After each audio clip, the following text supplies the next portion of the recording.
Bismillahirrahmanirrahim. Ya Ali Madad. Didar.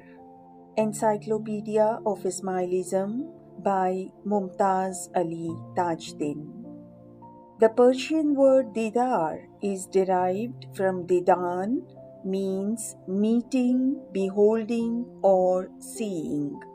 In Ismaili terminology, it denotes the beholding the Imam of the age. It is a means to strengthen the heart, cooling the eyes, refresh the faith, and earn guidance and blessings of the Imam. When one is graced with the Didar, he feels that he is newly born and acts what the Imam imparted. The Didar does not mean mere an act of looking the Imam. It means the eyes of the knowledge and faith, and without it, the purpose does not solve.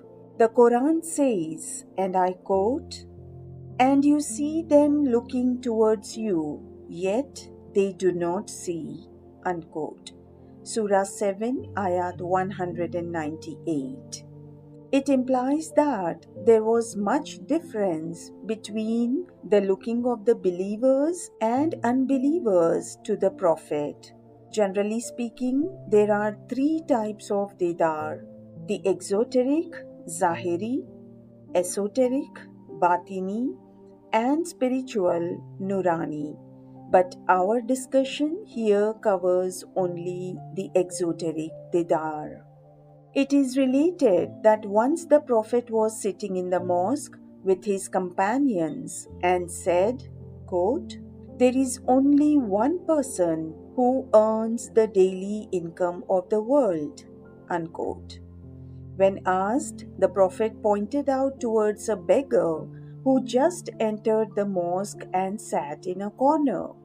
The companions came to him and asked, quote, "What kind of business you are doing to earn one day's income of the world?" Unquote. He said, quote, "I am mere a poor person. I have nothing else than these torn clothes I have put on. It is, however, my daily routine that when I leave my house in the morning, I first go to the house of Ali bin Abu Talib to behold him." Unquote. Meanwhile, the Prophet also joined them and said, quote, "Beholding Ali gives reward equivalent to one day's income of the world." Unquote. The Prophet also said, quote, "To see Ali is also a worship." Unquote. Fakhruddin Razi in Tafsir al-Kabir 2 is to 700, Muhib al-Tabari in al-Riyad al-Nadira 2 is to 218, etc., report that the Prophet said, quote, "Whoever wishes to see Adam in his knowledge, Noah in his piety, Abraham in his forbearance, Moses in his strength, and Jesus in his worship and devotion, he should look at Ali bin Abu Talib." Unquote. Describing his experience of a didar of Imam al-Mustansir Billah in Cairo in 439, Al-Muyaddin al-Shirazi writes in his As-Sirat al-Muyyadiyah that, quote, "I was taken near the place wherefrom I saw the bright light of the Prophet. My eyes were dazzled by the light. I shed tears of joy and felt as if I was looking at the face of the Prophet of Allah and of the commander of the faithful Ali. I prostrated myself before the one who is the fittest person to bow to. I wanted to say something, but I was awestruck. I tried to speak, but my tongue refused to move. People asked me to say what I wished to say. I could say nothing. The Imam said, quote, "Leave him, let his fear and awe subside." Unquote. After this, I rose. I took the holy hand of the Imam placed it on my eyes and on my chest, and then kissed it. I left the place with immense joy. Unquote. Not only is the follower anxious for the Didar, the Imam is even more excited about meeting the followers. Occasionally, a Didar becomes even more special when one is graced by the Darbar, which is Persian word for the court of the king.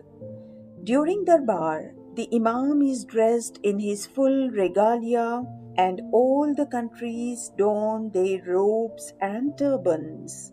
When the Imam declares the Didar as Darbar, this is symbolic to the Darbar of Ali when the Prophet declared him as his successor and presented him with the khilat, cloak or robe, and safoa, turban, therefore transferring his authority and all the favors that were invested by God to him. Jafar bin Mansur al-Yaman, in his book Sara Iran al-Muttaka, writes that, quote, his face is the face of God, and he is the manifestation of the absolute truth. Unquote. In another place, he addressed to the Imam saying, quote, I bear testimony to the fact that you are the face of God, which gives us luster to the faces of believers. Unquote. The faithful shall behold the God's face here and hereafter. The Quran says, quote, upon that day, faces shall be radiant, gazing upon their Lord. Unquote. Surah 75, Ayah 22 to 3. In verse 10 is to 26, God promises Al-Husna and Ziyada, quote, to the good doers, unquote. Lilladina ahsanu.